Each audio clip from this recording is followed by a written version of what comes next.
It's the Fort Hays State University Coaches Show on Eagle Community Television, brought to you by Eagle Communications. Hello and once again, and welcome to another edition of Tiger Talk. This is Gerard Welbrock as we begin our first basketball program of the season. Fort Hays State men and women already off and at it. They've played 4 games so far, the men 2-2, the women 3-1, getting set for a couple of good road tests on Tuesday night in Wichita against Newman University. We'll recap the season up to this point, take a look at the Newman game. When we return, head coach Tony Hobson and Mark Johnson, of course, will be joining us. The program brought to you by Whiskey Creek Wood Fire Grill, 3203 Vine and Hayes, where the fire's always burning. We'll get right back at it. Head coach Tony Hobson joins us after the break on Tiger Talk. Hi, I'm Gerard Welbrock, voice of the Fort Hays State Tigers, inviting you to join me for Tiger Talk. Airs Monday nights from 6 until 6:30 on Tiger Radio Mix 103, and then the video replay on Eagle Cable Channel 14 on Tuesdays and Wednesdays. We'll talk Fort Hays State football with head coach Chris Brown, preview the last game, and look ahead to the next week's action on Tiger Talk. Monday night, 6 till 6:30 on Tiger Radio Mix 103 and on Eagle Cable Channel 14. Welcome back to Tiger Talk, presented by Whiskey Creek Wood Fire Grill, 3203 Vine in Hayes, where the fire's always burning. Gerard Welbrock back with head women's coach Tony Hobson. The Lady Tigers off to a 3-1 start this year, getting set for a road test, second true road test of the year, Tuesday night in Wichita against Newman University. We'll talk about that a little bit later on, but I guess let's get up to speed with the season. 3-1, and really tough challenge to start the year. You went up to St. Paul, Minnesota, beat Bemidji State, maybe didn't play all that well, but won, and then took on the number 10 team and the reigning region champs on their home floor in Concordia University, and played well and lost by 2, but a very challenging start this year. It was, and you know, I didn't mind hitting the road to start the season and playing a couple of challenging games. I thought we would possibly be more ready for it this year than some years. We have a lot of kids back and a lot of kids that had played significant minutes or been starters the year before. So a lot of times early in the season, when you have that situation, you know, you almost like to have a little bit of adversity and see how they respond. And it's hard to get your team better if you don't play some competition. And that was a good trip for us. I mean, we were a long way from home, and the first game was kind of a typical first game. We didn't shoot the ball very well. We did enough to win the game, but we couldn't ever get away from them. Couldn't ever throw the knockout punch. We were up 12, I think, in the second half, and had the ball 5 times where we stopped them, had a defensive rebound good, pushed the ball, got I think 3 decent shots, turned it over twice, but we couldn't, you know, a couple scores in there and it would have been over, but we kind of let them hang around, and it ended up being a 6 or 7 point ball game. But, you know, that's what first games are for, and we played much better the second day against Concordia St. Paul, and I think our kids, they sensed it. They knew that we needed to, or we would we would be in a bad situation, and definitely stepped the intensity level up, and we executed well. And they did a lot of things to take Kate Lehman out of the game offensively, but she still, you know, I think she ended up with 10 rebounds, 9 points, battled foul trouble. But we had some other people, you know, play great games. Beth had a good game for us. Nikki played very well. We're getting good point guard play right now, good, solid. You know, it's going to be nice to have them all this year and for, you know, next year and the year after. So you got to have good point guard play. So, you know, it was just a matter of hitting a couple more shots. I mean, we got good looks, and Chelsea had a 3 to tie the game late.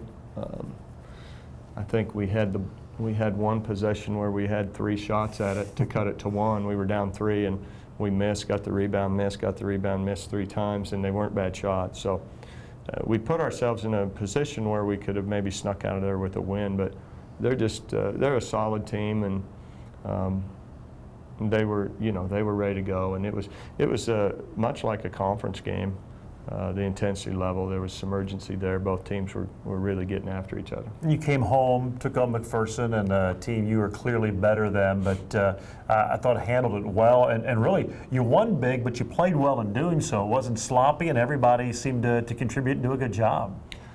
Well, in a game like that, there's a lot of opportunities to throw the ball around, and sometimes when the game gets out of hand like it was, your team loses their concentration, and the first person that gets it tries to go one-on-one every time, and you can't be sure that won't happen, but we did everything we could, and we emphasized just keep, execute and move the ball and share the ball and get good shots, and as a result, we ended up with only 12 turnovers, and I think all 14 kids scored and got some good playing time, and a game like that it probably doesn't make you any better, but what it does do is it kind of keeps your morale high, and it rewards some of those players that don't get to play a lot sometimes, and they get a chance to get in there and mix it up, and that's a good thing. Tigers also beat Cameron University on Saturday. We'll talk about that after the break. We need to squeeze one in right here. It's program, of course, brought to you by Whiskey Creek Wood Fire Grill, 3203 Vine in Hayes, where the fire is always burning. Back with more from head coach Tony Hobson right after this on Tiger Talk. Welcome back to Tiger Talk, presented by Whiskey Creek Wood Fire Grill at 3203 Vine, where the fire's always burning. Gerard Welbrock, head women's coach Tony Hobson. Tigers off to a 3-1 start. The third win in that stretch was just this last Saturday at home against Cameron. A crazy team to prepare for. They like to shoot the three. They like to run. They can be erratic and wild at times. And boy, your team got off to a good start. You had a couple of big runs. I think, 9-0, 12-0, and 12-0. Took a commanding lead early, and really, it was an impressive win by your squad.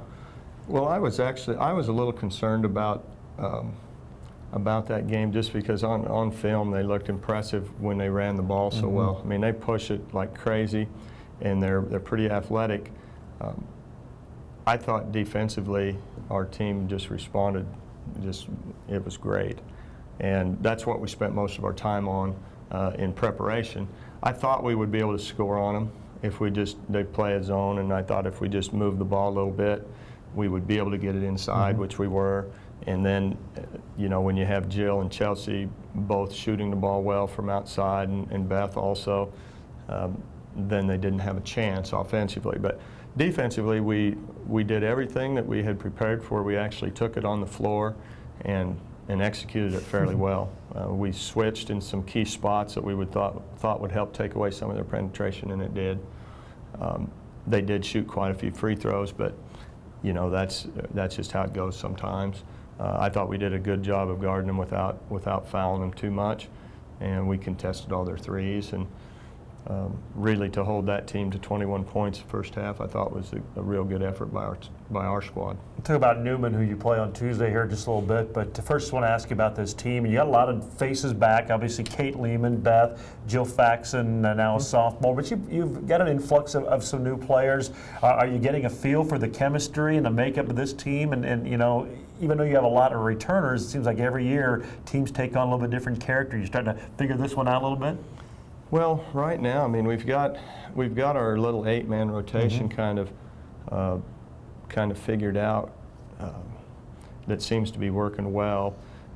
I'm still looking for 9 and 10, and I mean the kids are there, and I think we will play 9 or 10 kids as we move along. But right now, I'm not sure they're quite ready.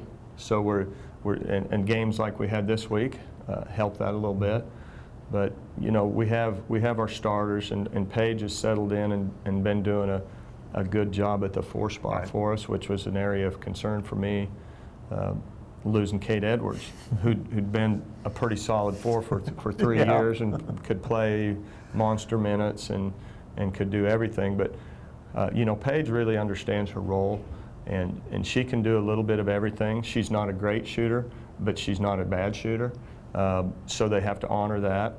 I would say she's a way better average passer, and she gets it where it needs to go. She sets screens, she crashes the board. So Paige is just kind of a jack of all trades, and you need kids like that, and she's really accepted her role and is playing well for us.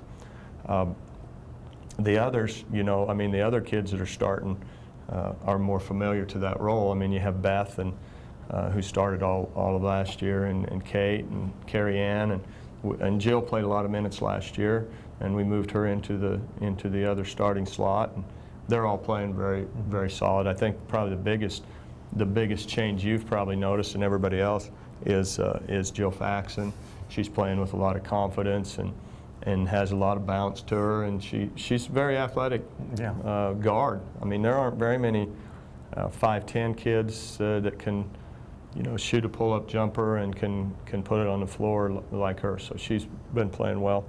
And then off the bench, I mean, we have 3 good players coming in right away with Nikki, who's playing at a much higher level, I think, than she did last year, and is really kind of settling in, and kind of gives us a little boost speed-wise.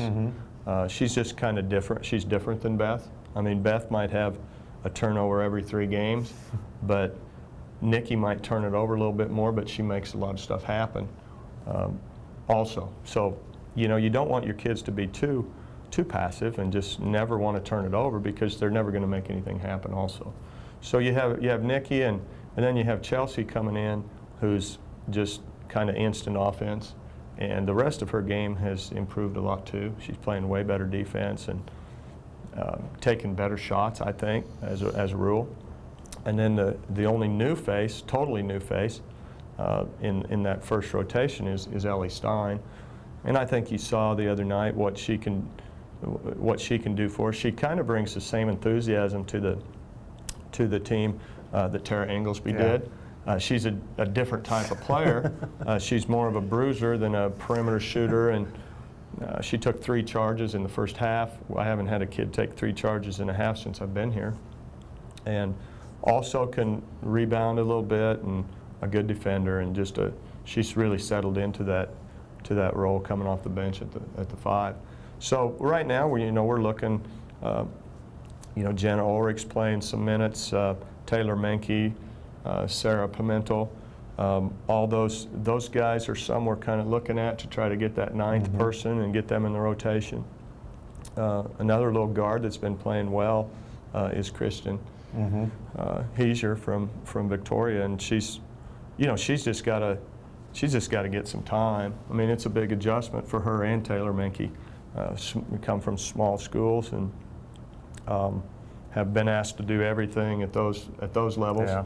And so I'm happy with the way everything's going right now. And like I said, we're trying to get better, and we're trying to improve, because the conference, it's just a week away, you know. I know it. A week from Thursday, we play our first conference game. So that's when it hits the fan, and you better be ready to go. All right, sounds good. As always, we appreciate the time. Good luck in Wichita against Newman, and again on Saturday. And as you said, next time we chat, we'll be previewing the start of MIAA play, but we appreciate it. Okay, thanks, Gerard. That's Tony Hobson, coach of the Tigers. Again, they'll be at 5:30 Tuesday in Wichita, on the air at 5:10 with the Auto World pregame show. We'll take a break. Head men's coach Mark Johnson joins us next, right here on Tiger Talk.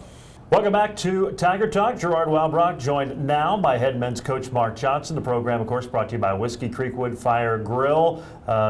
Holiday season coming up. If you need maybe a big dinner catered for your family or for your office, check with Whiskey Creek. They've got some great options for you available. So stop on by 3203 Vine and Hayes, where the fire's always burning. Talk a little men's basketball now with head coach Mark Johnson. Tigers 2-2 on the year, and I guess we'll go back to the start of the season in Maryville, Missouri. 2 difficult opponents, Upper Iowa, Minnesota State Moorhead. You beat Upper Iowa a year ago in overtime when you played at Marshall, Minnesota, and they pretty much had everybody back, and it was just a tough game and a tough matchup for you guys to start the season.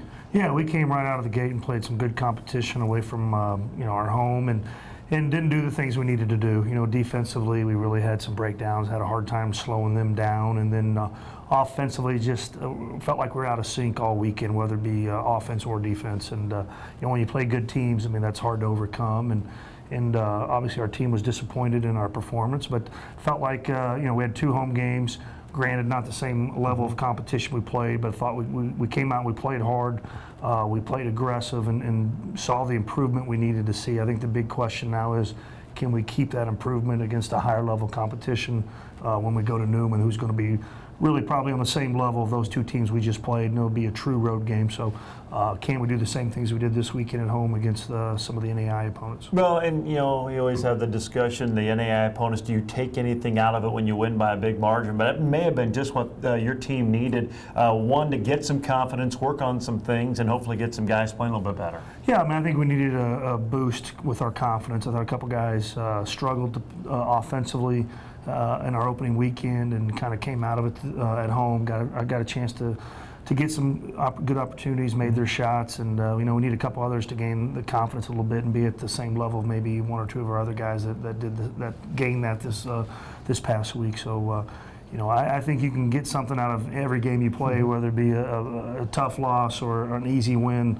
There's some things that you can grow from either way. A couple of those guys you're talking about, James Fleming, who really had a good season last year, and I know someone you're counting on got off to a slow start up in Maryville, and it looked like he got back on track in your last game out, and then Achokimoya Kobu also with a good game. They both scored 18 points, and two guys I know you're really counting on this year, especially on the offensive end. Yeah, we feel like our guards need to really give us some offensive punch. We feel like with Craig and those other guys, we have some ability there, and the three-pointer should be something that we can be effective at. And you look at our first couple games, we did not shoot the three ball very well at all. And when we do that, we're going to struggle a little bit. And we don't have the biggest front line or guys we're just going to be able to throw it down and possession after possession. So we need to rely on some perimeter shooting. And we know we're a better shooting team than we've shown early in the season, and hopefully those guys can continue that trend of what they did the last couple games. Let's talk about some of the returners. Obviously, Craig Nicholson at point guard, and I thought you said something interesting earlier this year. Maybe one of those seasons where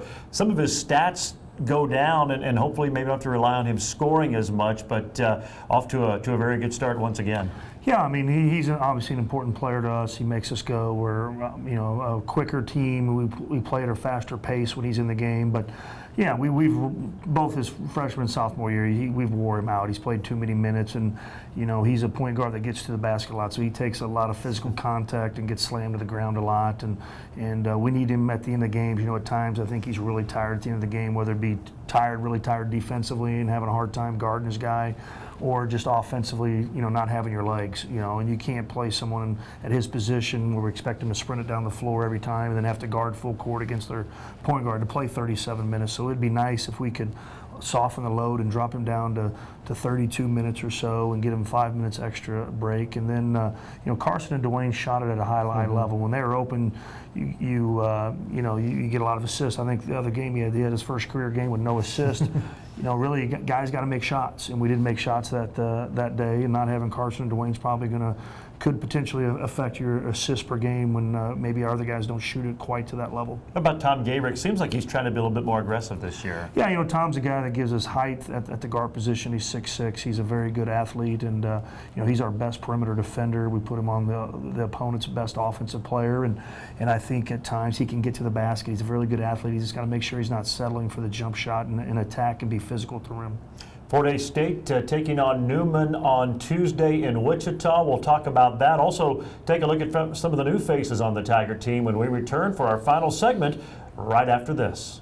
It's our final segment on Tiger Talk. Welcome back. The program brought to you by Whiskey Creek Wood Fire Grill at 3203 Vine, where the fire's always burning. They've got the great appetizers, some new ones on the menu, so stop on by. And of course, they have the great steak and seafood specials at Whiskey Creek Wood Fire Grill, 3203 Vine, where the fire's always burning. Before we talk about Newman, Coach, I want to ask you about a couple of the new faces on the squad. Jeremy Wilson, a Wichita kid, has started a little bit, come off the bench for you, gives you a little bit of size. It looks like he's one still trying to maybe feel his way out a little bit for you. Yeah, I mean, Jeremy's what he gives us is athleticism that we didn't necessarily have a year ago, and he can help us on the glass, and we're hoping defensively he can do some things to help us be more mobile, and then whatever offense he can give is great. I think right now he's averaging 9 points a game, but I think that's if he can do that, fine. But I think we're looking more just use your athleticism, be a defender, be a rebounder, and things like that. And then Royce Williams, you kind of touched on him earlier. Weber State transfer. We watched him in practice. Really shoots it well. He hasn't up to this point, but a guy can really help you offensively. Yeah, he in practice we chart every day. And he was shooting in the 40% every day in practice. We had 3 scrimmages. He shot it well. He's just got off to a tough start, and he's got to fight through that and do other things right now to help us win until a shot comes around. But we feel like he can be a nice perimeter player for us. And Dom Summits, the Denver transfer. 6'9", but maybe not your typical post player. Kind of talk about his game and how it fits into your scheme. Yeah, he can shoot a face-up shot. He can even extend a shot out to 3. We don't want him to take a lot, but he's a good 15 to 17-foot shooter. He can drive the basketball. He's a good ball handler for a guy his size. He can post a little bit inside.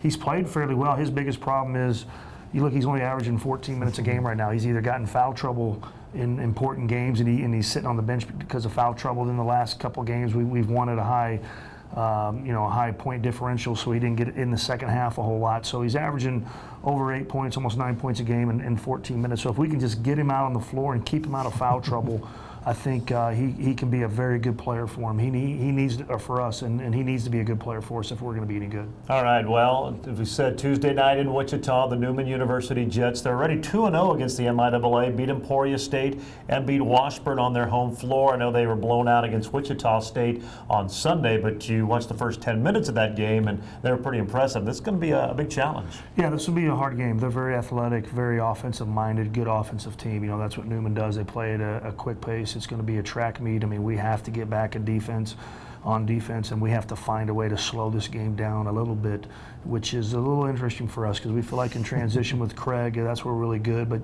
we just can't make it a back-and-forth game. But offensively, they're going to be one of the more talented teams we play. Reggie Baker, a guy, I think he scored 30 already this year. He looks like he can light it up if you let him. Yeah, he's 6'5", really long and athletic, and really can shoot the ball from the perimeter, shoots deep shots, makes tough shots, and then he's just good enough off the bounce with his athleticism that you get so consumed with his jump shot, he's going to beat you off the bounce. So him and number 10, their point guard, we're going to have all we want with them trying to slow them down. And then you add it, it's an interesting place to play. Now, there's usually a pretty good group of Tiger fans there. A lot of the Wichita alums come out, but it's a little bit smaller venue. It always feels a little darker in there. You have a lot of those elements to go along with a pretty good opponent. It can be a difficult road game. Yeah, it is. It's a tough place to play. The atmosphere, for whatever reason, is challenging. And then I think their style of play plays well on their home floor. Sometimes you take that fast pace and what you're trying to do, you get away from your comfort zone of your home, and your team's the team you're playing usually has a little more energy on their home floor. It's not quite as effective, but their style of play is always dangerous on their home floor. All right, Coach. Well, we appreciate it. Should be a fun one Tuesday in Wichita. We look forward to it, and we appreciate you for the first program. We'll talk to you again next week. All right, thank you. That's Coach Mark Johnson, and that's going to wrap it up for Tiger Talk this evening. Of course, brought to you by the Hayes Med Orthopedic Institute, the Taco Shop, G&L Tire and Automotive, Golden Belt Bank of Hayes and Ellis, Adams, Brown, Barron and Ball, Couture for Men and Women, James Motor Company, BTI, and of course, Whiskey Creek Wood Fire Grill, 3203 Vine in Hayes, where the fire's always burning. For coaches Tony Hobson and Mark Johnson, this is Gerard Wellbrock. So long, everyone. It's the Fort Hays State University Coaches Show on Eagle Community Television, brought to you by Eagle Communications.